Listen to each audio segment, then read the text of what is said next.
world of classical computing, it's all about zeros and one.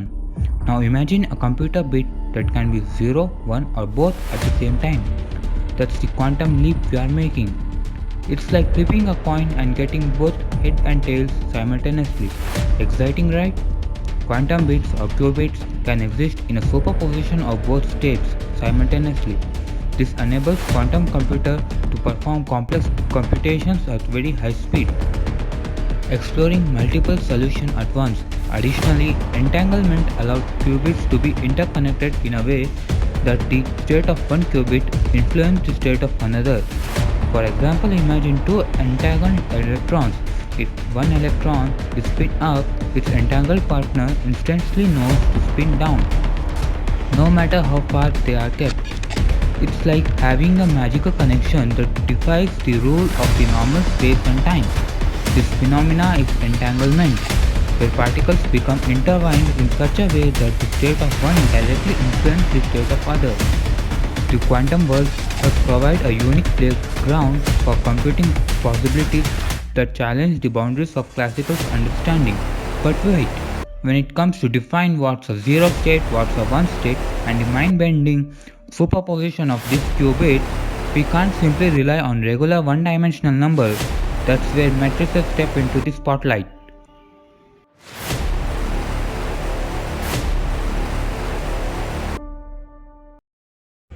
In quantum mechanics, matrices are fundamental to represent physical quantities and operations on quantum state.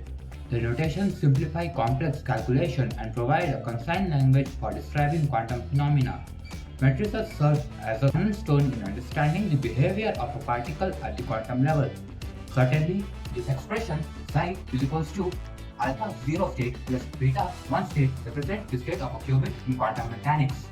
With the notation psi represented as a ket vector, the symbol of psi is often used to denote a general quantum state.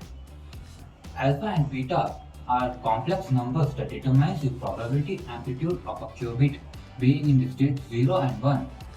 Respectively, the probability of measuring the qubit in the 0 state is given by alpha square, and similarly the probability of measuring in the state 1 is beta square. The condition alpha square plus beta square is equals to 1 ensures that the probability sum to 1. 0 state and 1 state. These are the basic state of the qubit. In a classical bit, information can be exist in one of two states 0 or 1. In quantum computing, thanks to superposition, a qubit can exist in linear combination of both 0 state and 1 state simultaneously, represented by alpha of 0 state plus beta 1 state. Now in matrix form, 0 state is represented as 1 0, whereas 1 state is represented as 0 1. And when the qubit is in superposition, it is a combination of both 0 and 1 state. Hence, mathematically, the superposition state of 0 and 1 is represented as alpha and beta. So now we know to define a qubit using matrix. But to know the operation of a qubit, let's know more about a matrix. A matrix is a two-dimensional representation of numbers, symbols, or expression arranged in rows and columns. For example, a matrix A can look like this, where it contains A, B, C, and D. Now let's discuss rows and columns. A row in a matrix is a horizontal line of elements. In the example above, the first row is A and B and the second row is C and D. A column in a matrix is a vertical line of elements. In the example, the first column is A and C and the second column is B and D. And the number of rows in a matrix is defined as M and the number of columns is defined as N. And when we say a matrix is M into N, we mean it has M rows and N columns.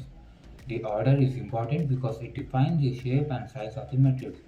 For an example, if you have a matrix A with dimensions 3 into 2, it looks like this, where it contains 3 rows and 2 columns. And 3 into 2, we get 6 elements. And this is how you define a row and a column in a matrix. So now let's know what is a row and a column matrix.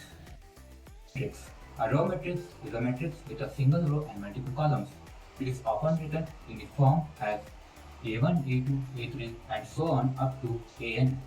A column matrix is a matrix with a single column and multiple rows. It is often written in the form as A1, A2, so on up to AN, and in both cases they are arranged in a horizontal line or a vertical line. They have specific dimension. A row matrix has a dimension 1 into n, and a column matrix has specific dimension m into 1. So now let's come back to quantum computing and know about inner product of two qubits. Inner product of two qubits is a scalar or dot product of two qubits. Consider two qubits psi1 and psi2.